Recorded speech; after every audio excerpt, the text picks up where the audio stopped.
Sa panahong ang mga bituin ay mas maliwanag kaysa ngayon, at ang mundo'y binabalot pa ng mahika at misteryo, may isang bayang tahimik na naninirahan sa paanan ng bundok Banatayan. Sa bayang ito, naninirahan ang sinaunang tribo ng mga babaylan, mga tagapagbantay ng kalikasan, mga tagapamagitan sa mundo ng tao at espiritu. Pinamumunuan sila ng dakilang babaylan na si Apong Laya, isang matandang babae na may pilak na buhok, tinig ng hangin, at matang nakakakita sa kaluluwa. Ang tribo ng babaylan ay hindi lamang mga manggagamot at espiritista, sila rin ay mandirigmang may kakayahang gumamit ng sinaunang mahika. Taon-taon, isinasagawa nila ang ritual ng kalinaw upang mapanatili ang balanse sa pagitan ng liwanag at dilim. Ngunit sa kabila ng kanilang kabanalan at kaalaman, isang itim na anino ang unti-unting sumusulpot sa kanilang kasaysayan.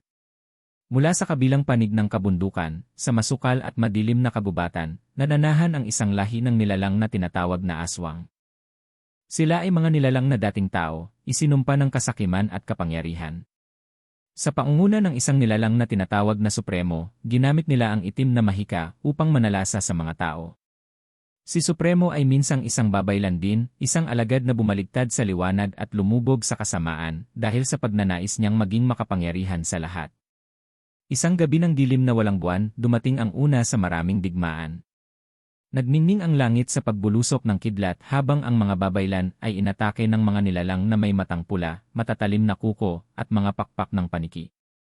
Ang tinatawag nilang gabon ng dugo ang nagsilbing hudyat ng malaking kaguluhan. Ang mga matatandang babaylan ay lumaban gamit ang ritual ng apoy at hangin, pinagsama ang kapangyarihan ng apat na elemento upang itaboy ang mga nilalang ng dilim.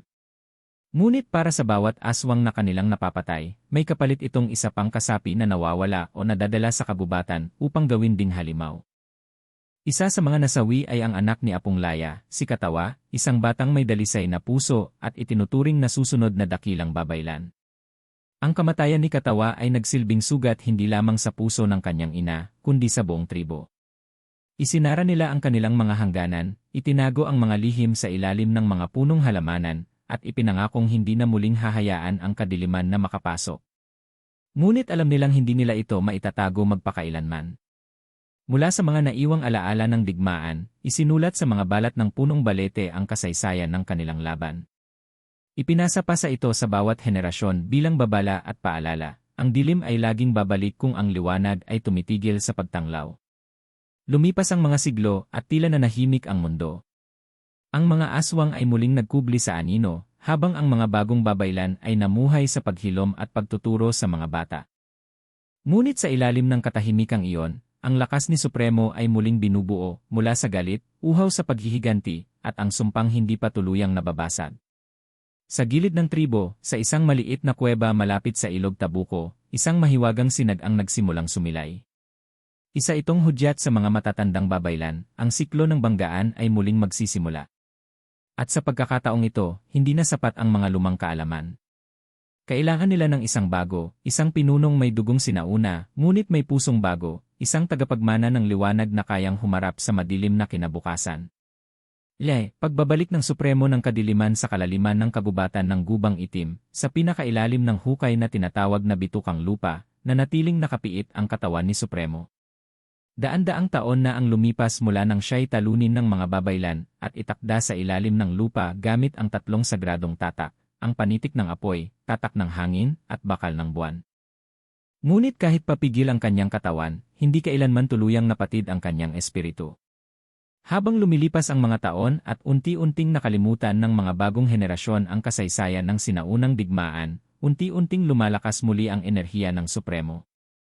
Sa bawat pagkamatay ng inosente, sa bawat kasalanan ng tao sa kalikasan, sa bawat luha ng mga pinagsamantalahan, ang kanyang kapangyarihan ay muling lumalago. Ang kanyang pagbabalik ay pinangunahan ng isang kakaibang pangyayari. Isang gabi ng bagong buwan, isang itak ng apoy ang bumagsak mula sa langit at tumama sa kabubatan.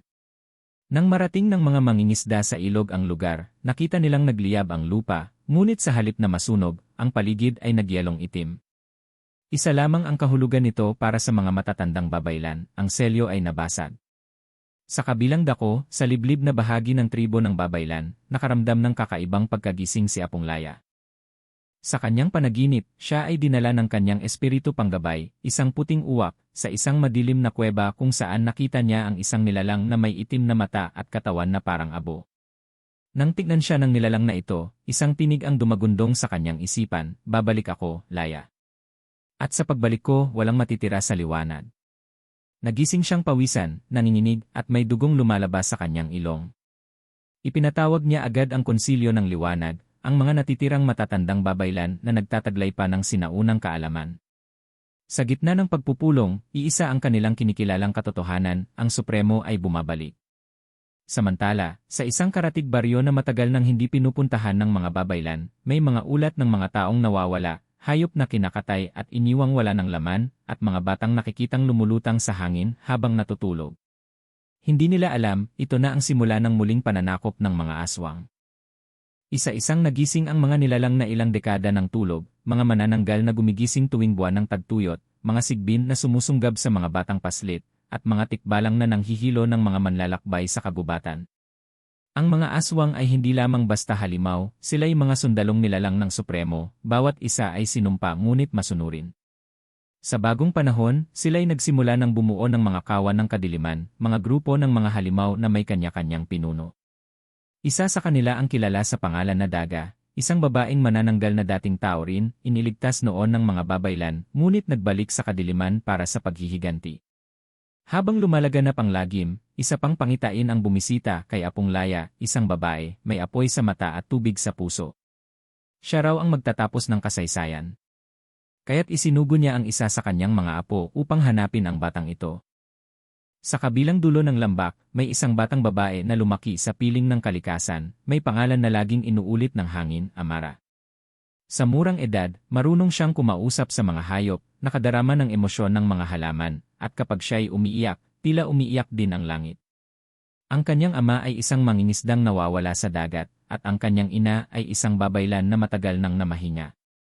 Hindi alam ni Amara ang kanyang pinagmulan, ngunit darating ang panahon, malalaman niyang siya ang tagapagmana ng liwanag.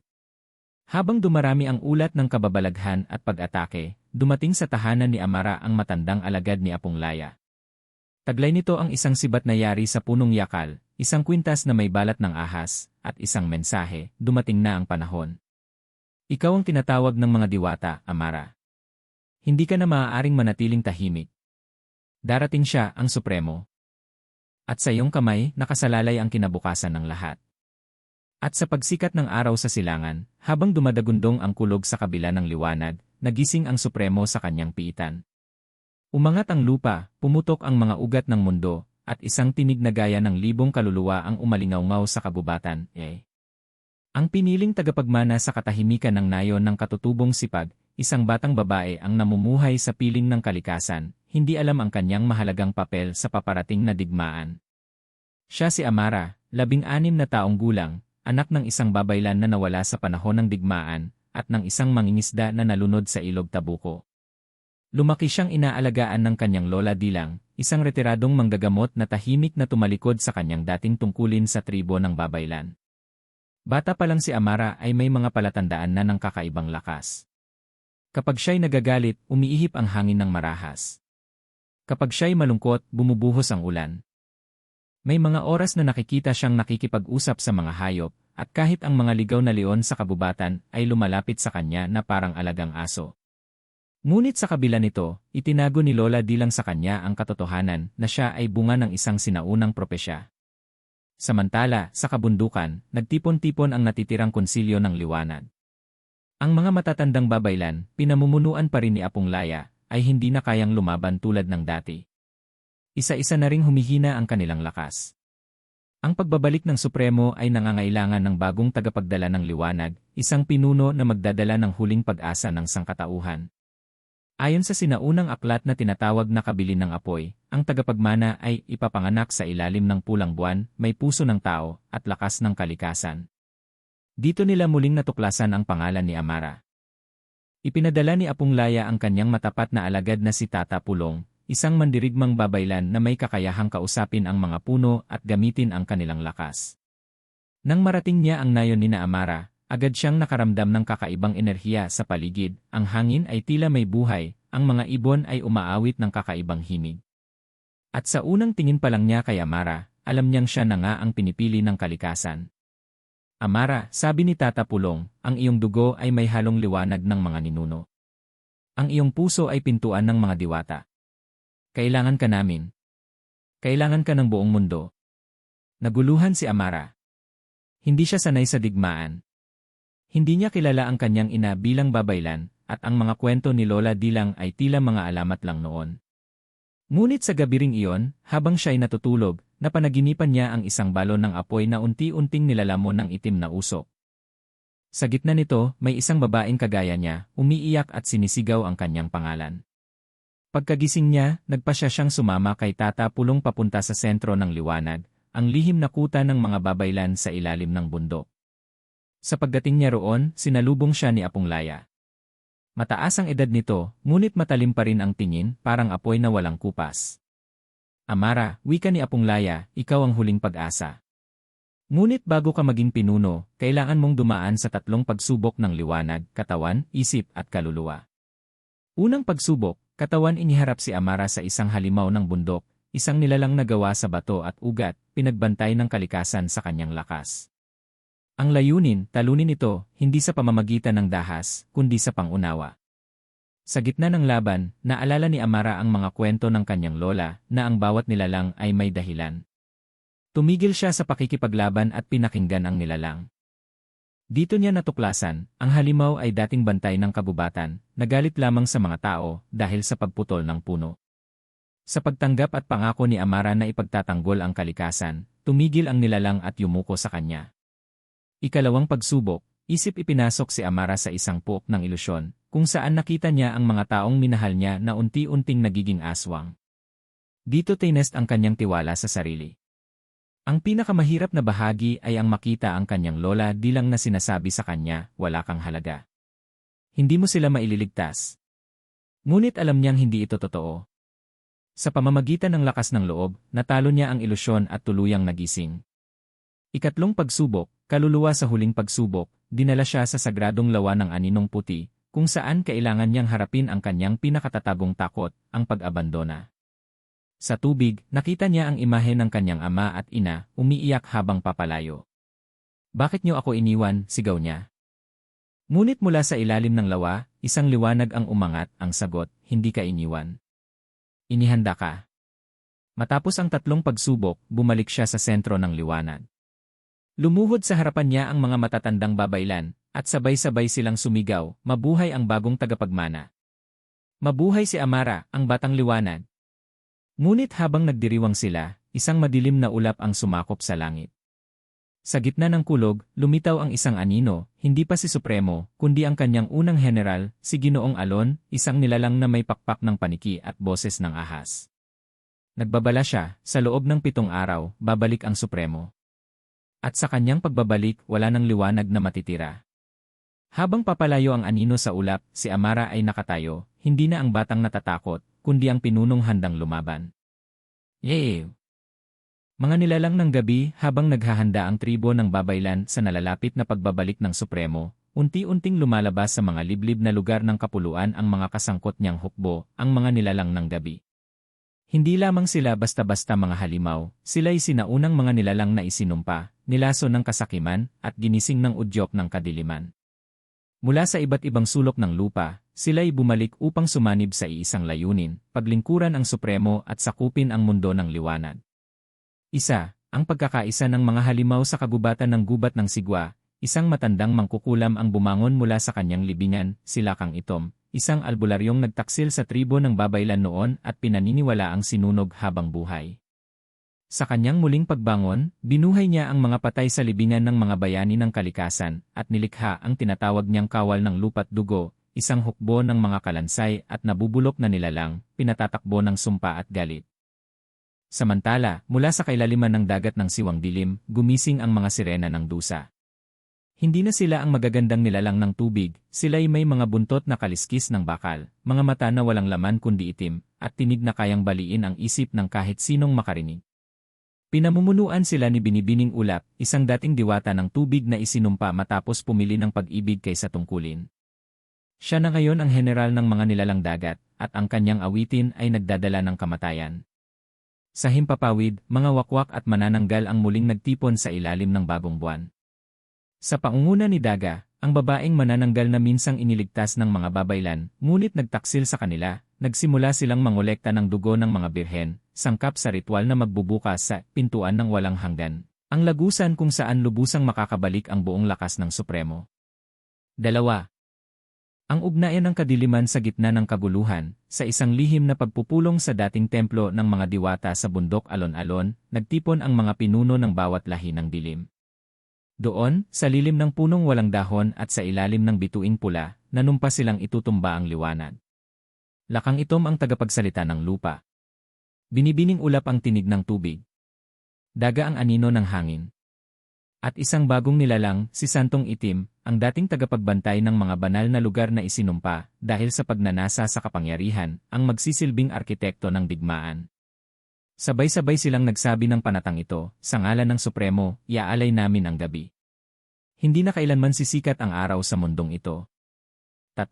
Mga ataking paunti-unti sa loob lamang ng 3 araw, ilang mga pamayanan sa paligid ng kabundukan ng babaylan ang nawala sa mapa. Mga nayon na dating sagana ay naging tuyong lupa, mga ilog ay naging kulay dugo. May mga batang nahanap na may tatak ng kandila sa noo, tanda ng ritual ng mga aswang ng panaginip, mga nilalang na sumusuot sa isipan ng tao, habang natutulog at pinapatay sila mula sa loob. Ang mga hayop sa gubat ay lumalapit sa mga babaylan, tila humihingi ng tulong.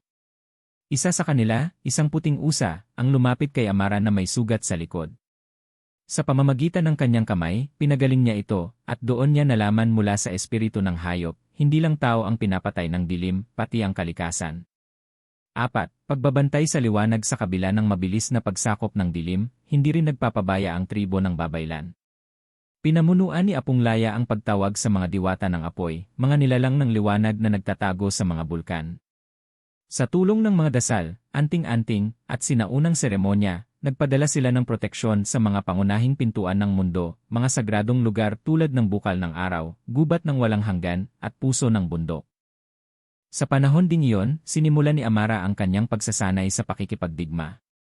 Tinuruan siya ni Tata Pulong, diwang nakausap, isang matandang babaylan na may kapangyarihang mangusap sa espiritu ng mga punong kahoy, at ni Kagitingan, isang bagitong mandirigmang taga-ilog na tapat sa kanyang sinumpaang tungkulin bilang tagapagtanggol ng liwanag. Sa kanilang pagsasanay, natutunan ni Amara kung paano gamitin ang kanyang kapangyarihan nang hindi lang para protektahan, kundi para ring magpagaling at bumuhay ng pag-asa sa iba. 5. Ang babala ng espiritu isang gabi, habang nananaginip si Amara, isang matandang espiritu ang dumalaw sa kanya, si Datu Banuk, ang unang babaylan sa kasaysayan. Sa kanyang panaginip, binalaan siya nito, hindi sapat ang liwanag kung hindi mo kilala ang sarili mo. Sa huli, kailangan mong tanggapin pati ang dilim sa loob mo. Dahil doon magmumula ang tunay mong lakas. Pagkagising niya, nagdesisyon siyang pasukin ang yungib ng kalimot, isang sagradong kuweba kung saan nawawala ang alaala ng sinumang pumasok, ngunit dito rin matatagpuan ang sinaunang lihim ng lahi ng babaylan. Sa pagsapit ng ika-4 na gabi, lumakas na ang puwersa ng Supremo. Ang mga nilalang ng gabi ay hindi na nagtatago. Lumalakad na sila sa ilalim ng buwan, nanlilisik ang mga mata, sabik sa dugo, at handang lamunin ang sinumang magtangkang sumalungat sa kanila. Sa kabilang dako, si Amara, habang pinagmamasdan ang mga bituin mula sa tuktok ng bundok, ay tahimik na nanalangin, kung ako nga ang pinili, gabayan niyo po ako. Hindi para sa kapangyarihan, kundi para sa lahat ng nilalang, tao, hayop at kalikasan. At mula sa kalangitan, isang bulalakaw ang bumagsak, senyales ng simula ng huling digmaan. Ang pagbangon ng mga kakampi sa paglalim ng gabi, habang lalong lumalakas ang kapangyarihan ng Supremo at ng kanyang mga alagad, hindi rin nagpapahuli ang puwersa ng kabutihan. Sa bawat sulok ng kapuluan, may mga nilalang at nilimot na mandirigmang unti-unting nagigising sa panawagan ng liwanag. Ang digmaan ay hindi lamang laban ng babaylan at ng mga aswang, kundi ng lahat ng nilalang na may malasakit sa balanse ng mundo. At si Amara, bilang bagong pinuno ng liwanag, ay siyang magiging tulay sa kanilang pagkakaisa. 1. Ang 4 na dakilang kakampi matapos makabalik si Amara mula sa yungib ng kalimot, dala niya ang isang sinaunang panawagan, ang sumpa ng 4 na lahi. Isang dasal na kapag winika sa ilalim ng hating gabi ay gigising sa mga piniling tagapagtanggol ng 4 na elemento. Sa pagtawag niya sa dasal, 4 na nilalang ang lumitaw mula sa 4 na direksyon, Awi, ang prinsesa ng mga diwata ng hangin, may kapangyarihang magdala ng unos o kapayapaan sa himpapawid. Siya'y mula sa pok ng ulilang ulap at may pakpak na tila habi ng sinag ng buwan. Tumbaga, ang higanteng mandirigmang bato, tagapagbantay ng silangang bulubundukin. Siya'y nilikha ng mismong kalikasan, at bawat galaw niya'y yumanig sa lupa. Lulundoy, ang engkanto ng tubig, tagapagligtas ng mga ilog, may kakayahang lumusot sa kahit anong anyo ng likido, at gamutin ang sugat gamit ang ambon. Sampagita, ang huling diwatang apoy, maliit ngunit malakas, may lahing diwata at tao, at tagapagdala ng apoy na hindi naninira kundi nagpapasigla. Sa harap ni Amara, sabay silang lumuhod at nagsabi, "Tinawag mo kami hindi upang maglingkod, kundi upang magsama. Para sa balanse, lalaban kami." 2. Pagbabalik ng matandang tribo sa gitna ng gubat, sa isang lugar na matagal nang itinuturing na sinumpa, nagising ang huling lahi ng mga tagasalo, mga babaylan na itinakwil dahil sa paggamit nila ng dilim upang ipagtanggol ang liwanag. Sa pangunguna ni Lakan Bughaw, lumapit sila kay Apong Laya at nagsabing, "Matagal kaming nanahimik, pero ngayong magwawakas ang lahat, handa na kaming itaya ang lahat." Bagamat may pangamba ang ilan sa tribo ng babaylan sa kanilang pagbabalik, sinabi ni Amara, "Hindi natin kailangan ng perpekto. Ang kailangan natin ay tapat." 3. Ang mga mandirigmang tao, hindi lang mga nilalang ang sumama. Mula sa mga bayan at liblib na lugar, may mga karaniwang tao ang nagsimulang tumindig. Hindi sila marunong ng salamangka, ngunit dala nila ang tapang, puso, at pagmamalasakit sa lupain kanilang minamahal. Pinamunuan ni Cabino, isang dating mangangaso na nawalan ng pamilya dahil sa mga aswang, itinatag ang kilusang bantay liwanag, mga voluntaryong tagapagbantay ng mga nayon. May bitbit silang itak, sulo, at panata, "Kung kami man ay madilim, kami sisiklab para sa mga anak namin." Amara, sa pakikipag-usap sa kanila, ay lalong lumalim ang pag-unawa sa kahulugan ng pagiging pinuno. Ang lakas ay hindi nasusukat sa kapangyarihan, kundi sa dami ng pusong handang lumaban sa tabi mo. 4. Ang pagtuturo ng sining ng laban sa loob ng 4 na araw, ginamit ng tribo ang lahat ng nalalabing panahon upang magturo. Sa ilalim ng araw, gabi, at ulan, isinagawa ang mga pagsasanay, pagpigil sa takot, sinanay ang mga bagong mandirigma na harapin ang kanilang takot sa pamamagitan ng sayaw ng liwanag. Isang ritual na sinasabayan ng tunog ng tambol at apoy upang palakasin ang loob. Pakikibaka sa kadiliman, tinuruan silang kilalanin ang kalaban, hindi lang sa anyo kundi sa galaw, amoy, at pandinig. Pagkakaisa, isang araw na inilaan sa katahimikan, kung saan lahat ay sabay-sabay nagdasal, lumuhod, at kumanta ng panalangin sa kalikasan. Dito nabuo ang espiritual na buklod ng magkakaibang nilalang. Si Amara ay naging gabay sa halip na pinuno. Hindi siya nag-utos, kundi nagturo. Hindi siya namuno sa taas ng trono, kundi sa gitna ng gubat, kasama ng mga bagong kakampi. 5. Panaginip ng panimula ng digmaan sa kanyang panaginip, muling bumisita si Datu Banuk. Ngunit ngayon, kasama na niya ang iba pang mga ninuno, sina Babae Liwanag, Itay Kalasag, at Ina ng Batis. Lahat sila'y nakatingin kay Amara, at sabay-sabay nagsalita, handa na ang mundo. Ngunit hindi pa ito ang wakas. Sa gitna ng digmaan, may isa kang kailangang piliin, ang liwanag na iyong kinagisnan, o ang dilim na hindi mo pa kilala. Pagkagising ni Amara, lumuhod siya sa lupa at bumulong sa hangin, "Kahit anong piliin ko, para ito sa balanse ng lahat." 6. Huling sandali ng katahimikan sa huling araw bago ang digmaan, ang buong puwersa ng liwanag ay sama-samang kumain, nagkwentuhan, at nagdasal. Para bang alam nilang iyon na ang huling katahimikan. Walang galit, walang yabang, tanging pag-asa. Nagbigay si Apong Laya ng huling habilin, "Sa huli, hindi na kami ang magtatapos ng laban. Kayong mga bagong anak ng liwanag, kayo ang magiging alamat." At sa huling oras ng gabi, mula sa silangan, bumalot ang dilim. Umalinggaw ang tinig ng Supremo, "Halina't tapusin natin ang sinimulan ninyo. Ako ang wakas ng liwanag." Ngunit sumagot si Amara, mula sa tuktok ng bundok, "Hindi ikaw ang wakas. Kami ang simula." Iyay, ang digmaang walang araw pumatak ang hating gabi. Sa unang pagkakataon sa kasaysayan, hindi sumikat ang araw. Takip ng itim na ulap, nilamon ng katahimikan ang buong kapuluan. Ito ang hudyat ng huling labanan, ang simula ng digmaang walang araw. Sa digmaang ito, liwanag at dilim ay hindi na lamang magkabilang panig ng mundo, kundi magkakaharap sa isang larangan. Ang mga panata, sumpa, at kasaysayan ay mabubura o magbubuo ng bagong panahon. Pagbagsak ng unang bantayog. Ang unang sinalakay ng hukbo ng Supremo ay ang bukal ng araw, sagradong pook ng mga babaylan na nagsisilbing puso ng kalikasan. Sa pamumuno ni Daga, ang reyna ng mga manananggal, lumipad ang hukbo ng mga nilalang ng gabi at bumagsak sa bukal. Nabalot ito ng itim na usok habang ang tubig nito'y naging dugo. Pinangunahan ni Kagitingan ang depensa. Kasama si Sampaguita, sinikap nilang pigilan ang pagbagsak. Ngunit natalo sila sa dami at lakas ng kalaban. Bago tuluyang bumagsak ang bukal, napag-alaman nilang ito ay isa sa 3 selyo ng balanse. Kung masira ang 3, tuluyang makakabalik sa pisikal na anyo ang Supremo. Sa pagkawasak ng unang bantayog, isang piraso ng kapangyarihan ng Supremo ay bumalik sa kanyang katawan, ang kanyang mga mata, at unti-unti na siyang nakakita sa liwanag muli. 2 ang labanan sa gubat ng walang hanggan sa timog, sinalakay ng kawal ng lupa't dugo nilakang itom ang gubat ng walang hanggan, tahanan ng mga hayop, engkanto, at punong tagabantay.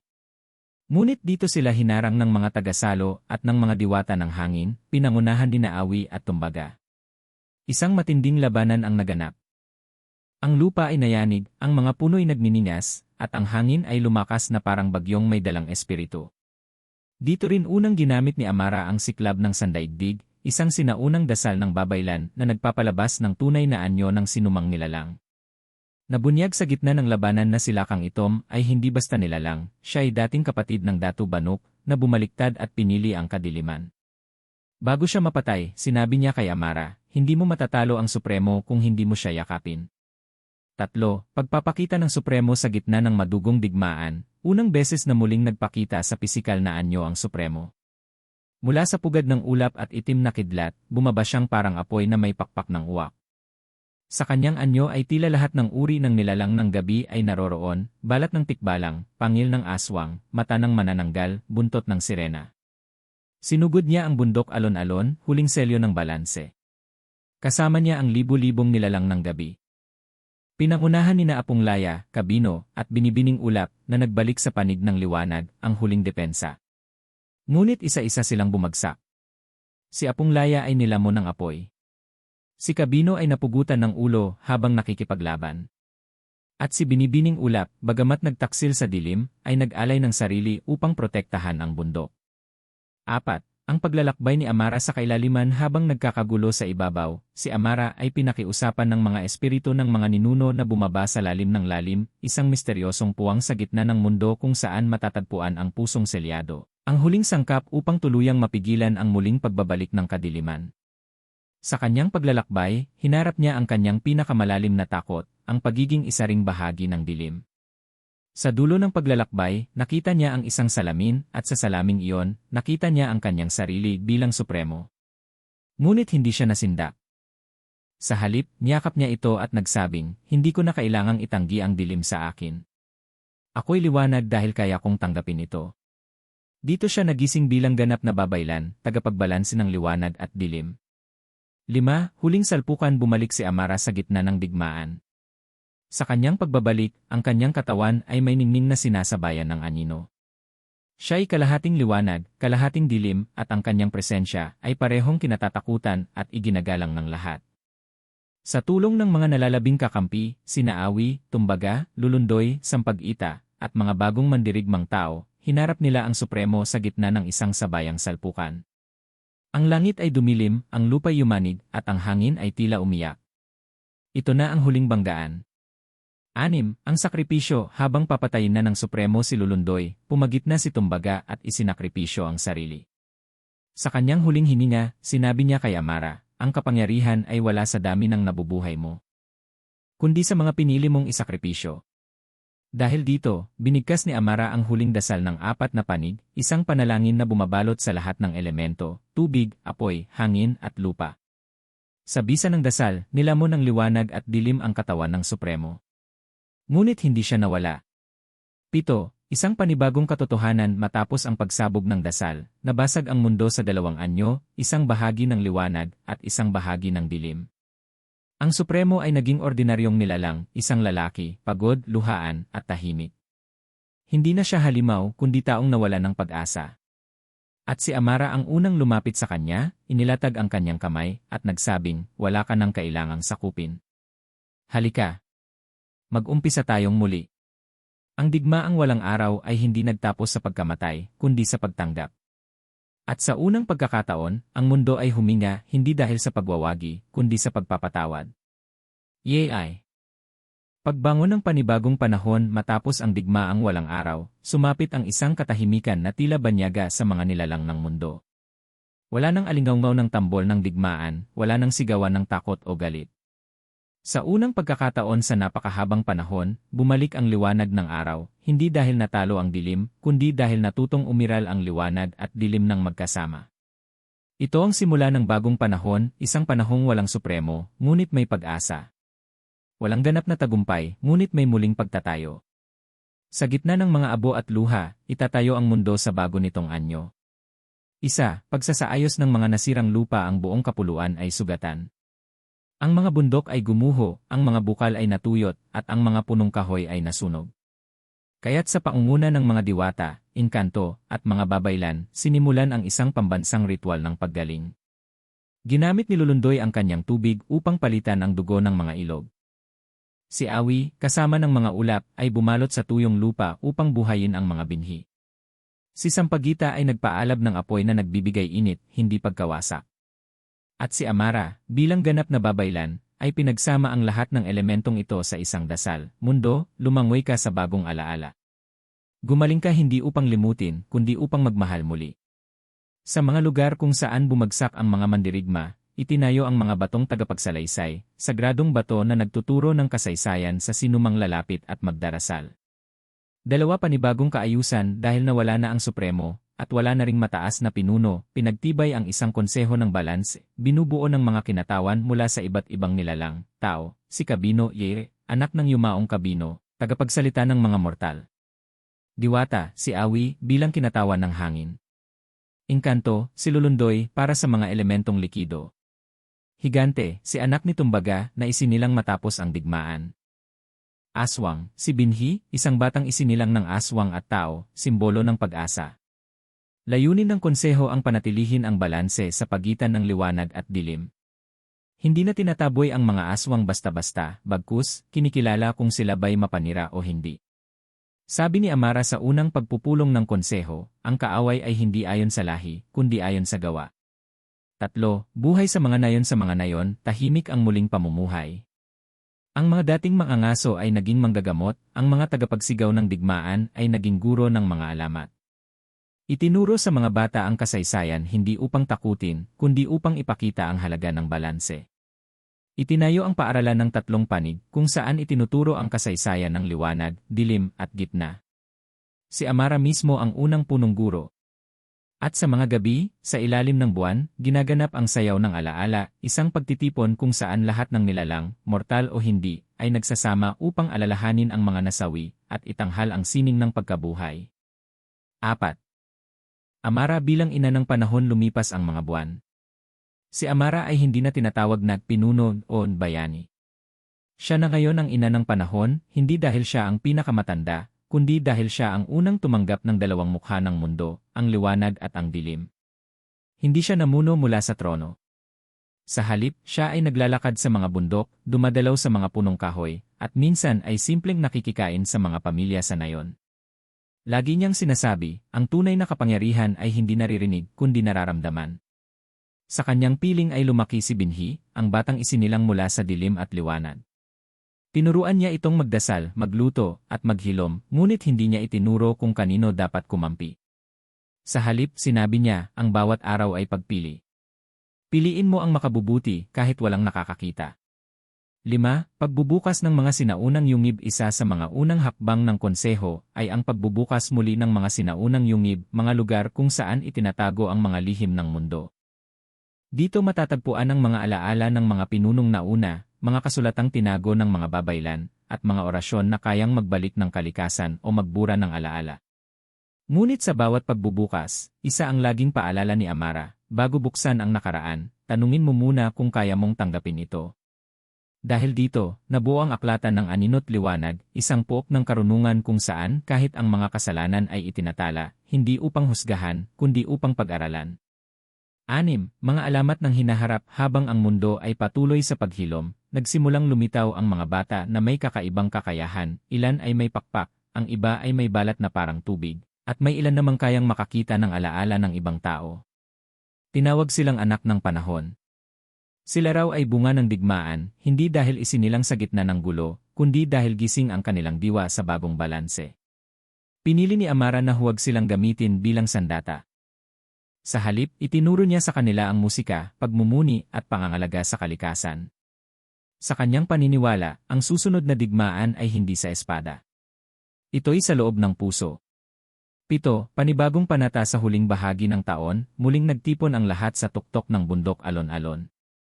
Dito, isinagawa ang panibagong panata, isang ritual ng pagkakaisa, na pinangunahan ni Amara at ng buong konseho. Sabay-sabay nilang binigkas ang, sa ngalan ng lumipas, kami ay hindi na babalik sa pagkabulag. Sa ngalan ng ngayon, kami ay titindig sa gitna ng anino at liwanag. At sa ngalan ng bukas, kami ay magmamahal ng hindi kailangang manakot. Ito ang panahon ng pagtanggap. Ito ang panibagong daigdig. Sa pagsikat ng araw sa bundok, nakita ng lahat ang unang bahaghari matapos ang digmaang walang araw. At sa huling ulap, nakita si Amara, nakaupo sa ilalim ng punong kahoy, nakangiti, tahimik, at payapa. Hindi na siya alamat. Siya ay naging kasaysayan. Yay. Ang alamat ng walang hanggan ang mundo ay muling tahimik, hindi dahil sa pagkawasak, kundi dahil natutong makinig. Sa mga aninong dati kinatatakutan, ngayon ay may mga kwento. Sa mga halakhak ng mga bata, naroon ang tinig ng mga bayani. Ngunit sa likod ng lahat ng katahimikan, nagsimulang mabuo ang isang alamat, isang kwento na hindi sinulat sa papel kundi sa puso ng mga nilalang. Ito ang alamat ng walang hanggan, ang kasaysayan ng daigdig na hindi nagsara, kundi patuloy na bumubukas, umaagos, at nabubuhay. Kwento ng isang batang may itim na mata. Lumaganap ang kwento tungkol sa isang batang ipinanganak sa ilalim ng buwan, may itim na mata ngunit pusong liwanag. Siya ay si Binhi, anak ng dating nilalang ng dilim at isang babaylan. Siya ang unang patunay na ang dilim ay hindi kailangang katumbas ng kasamaan. Habang siya ay lumalaki, dinala siya ni Amara sa iba't ibang bahagi ng mundo.